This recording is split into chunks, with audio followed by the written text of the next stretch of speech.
आज बन रही है मीठी मीठी सी अंगूरी रसमलाई।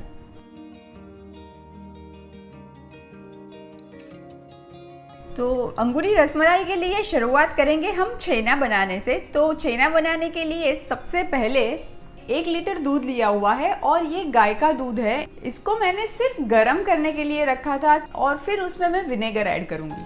अब ये विनेगर के अंदर मैं कम से कम ½ कप जितना पानी ऐड कर दूँगी। अब मैंने हीट को टर्न ऑफ कर दिया है जैसे ही दूध वार्म हुआ। एकदम ही उबलते हुए दूध में अगर आप विनेगर डाल दोगे ना तो वो एकदम दाने दाने जैसा पनीर बन जाएगा और बहुत हार्ड बनेगा। अब देखिए ये दूध तो परफेक्टली फट चुका है। अब मैं इसको एक मसलन क्लॉथ में निकाल देती हूँ। थोड़ा सा मैं ऊपर से ये नॉर्मल वाला पानी डाल दूँगी ताकि विनेगर का खट्टापन निकल जाए, वो स्मेल भी निकल जाए। अब ये पनीर को मैं ऐसे ही टांग के कहीं पे रख दूंगी ताकि इसका पानी पूरा ही निकल जाए। अब ये छेना तो बनके तैयार है, पर रसगुल्ला जिस सिरप में पकेगा, शुगर सिरप में, वो भी मैं साथ साथ में बनाने के लिए रख देती हूँ। तो शुगर सिरप बनाने के लिए सबसे पहले मैं ले लेती हूँ ये ½ किलो शक्कर है। ये नॉर्मल घर की ही शक्कर है जो चाय में हम डालते हैं, वही ली है।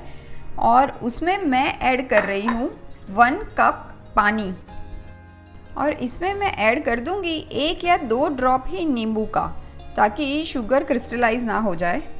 और अब ये वाले बर्तन को मैं गैस पे रख दूंगी मीडियम फ्लेम पे।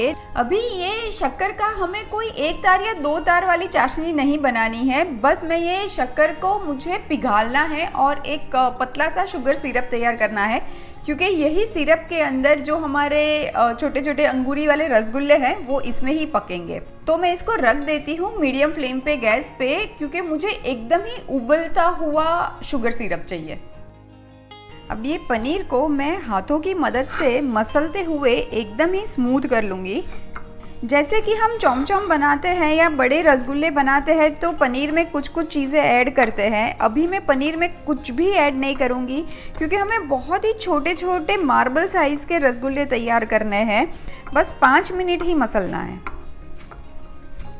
अगर पनीर आपका बहुत अच्छा बना है ना, तो ये अंगूरी रसगुल्ले आपके बहुत ही अच्छे बनेंगे और फटेंगे भी नहीं। अब देखिए पनीर मसल मसल के एकदम ही स्मूथ हो चुका है, कहीं पे हाथ में भी ये नहीं चिपक रहा है। अब देखिए ये पनीर में से ऐसे मार्बल साइज़ के हम छोटे छोटे पोर्शन काट लेंगे और एकदम ही स्मूथ बॉल बना देंगे।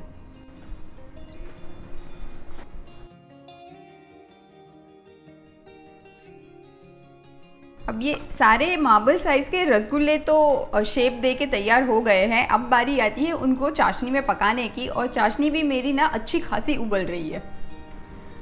अभी ये जो शक्कर की सिरप मैं बना रही हूँ उसमें ये शक्कर तो अच्छी खासी साफ़ है, तो मुझे दूध के ड्रॉप्स डाल के क्लीन करने की ज़रूरत नहीं है। पर अगर आपकी शुगर सिरप ब्लैक हो रही है तो 1 चम्मच, छोटी चम्मच दूध डाल के आप शुगर को साफ़ भी कर सकते हैं। अब ये जो शुगर सिरप है इसकी फ्लेम मैंने हाई कर दी है। आप देख सकते हैं कि बहुत अच्छे से उबल रही है। अभी हमें कंटिन्यूसली फ्लेम को हाई ही रखना है और मैं एक एक करके ये सारे छोटे छोटे रसगुल्ले चाशनी में डाल देती हूँ। अब मैं ढक्कन लगा के 5 मिनट तक इसको पकने दूंगी। अभी हम बिल्कुल भी इनको स्टर नहीं करेंगे। जब तक रसगुल्ले पकते हैं तब तक रसमलाई का दूध तैयार कर लेते हैं, मतलब रसमलाई का रस तैयार कर लेते हैं। मैं एक कढ़ाई में ले लेती हूँ। ये अप्रॉक्सीमेटली पौना लीटर दूध लिया है मैंने, और ये दूध में मैं ऐड कर देती हूँ 2.5 टेबलस्पून शक्कर। ये दूध को हमें स्टर करते हुए पकाना है, मतलब कि थोड़ा सा गाढ़ा करना है। बहुत ज़्यादा भी गाढ़ा नहीं करेंगे, वरना जो रसगुल्ले हैं वो दूध अंदर तक एब्जॉर्ब नहीं करेंगे। 5 मिनट हो गए हैं, एक बार चेक कर लेते हैं। ये देखिए रसगुल्ला बहुत अच्छे से फूल चुके हैं। अब यही टाइम पे मैं थोड़ा सा पानी ऐड कर दूंगी, क्योंकि ये जो चाशनी उबल रही होती है ना तो थोड़ी थोड़ी गाढ़ी होती जाती है। हमें एकदम पतली चाशनी में रसगुल्लों को पकाना है, और एक बार ऐसे चलाते हुए थोड़े से हम उलट पलट भी कर लेंगे रसगुल्लों को।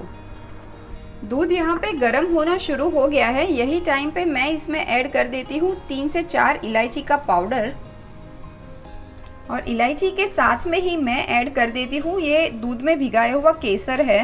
आप चाहो तो फूड कलर का भी इस्तेमाल कर सकते हो, पर मैं बिल्कुल कलर ऐड नहीं कर रही हूँ, तो हल्का सा लाइट कलर रहेगा तो भी चलेगा।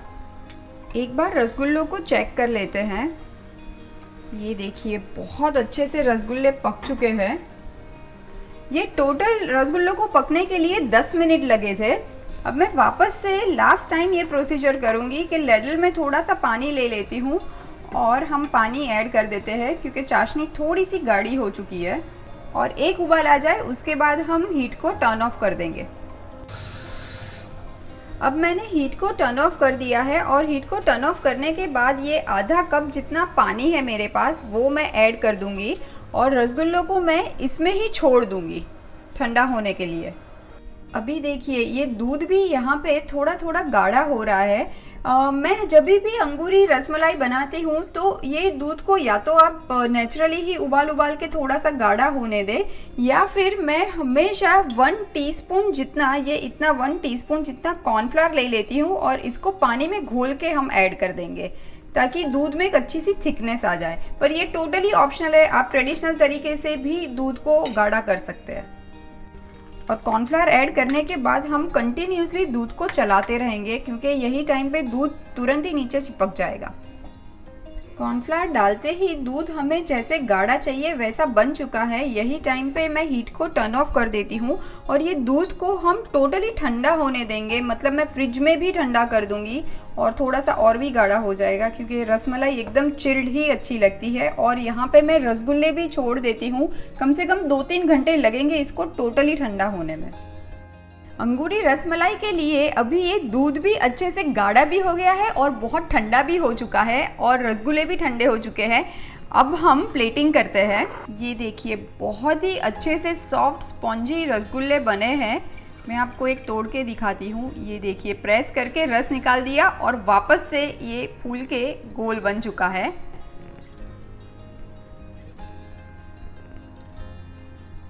ये देखिए कितनी अच्छी जाली जाली बनी है। अब मैं ये सर्विंग प्लेट में रसगुल्ले ऐसे हल्के से दबाते हुए मैं डाल देती हूँ। हमें बहुत ज़्यादा चाशनी नहीं चाहिए, चाशनी के साथ ऐड करेंगे ना तो ओवर स्वीट हो जाएंगे और ये जो हमने रस बनाया है दूध वाला वो भी ये एब्जॉर्ब नहीं करेंगे।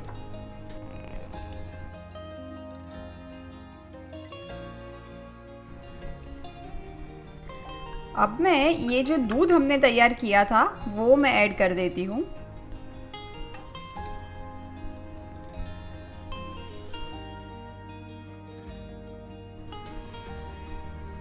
ऊपर से मैं ऐड कर देती हूँ ये कुछ बादाम और पिस्ता,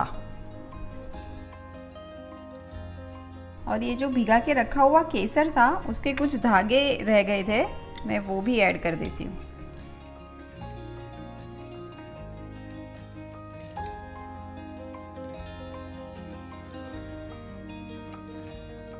तो लीजिए तैयार है मीठी मीठी सी अंगूरी रसमलाई, जिसको आपको एकदम चिल्ड करके खाना है।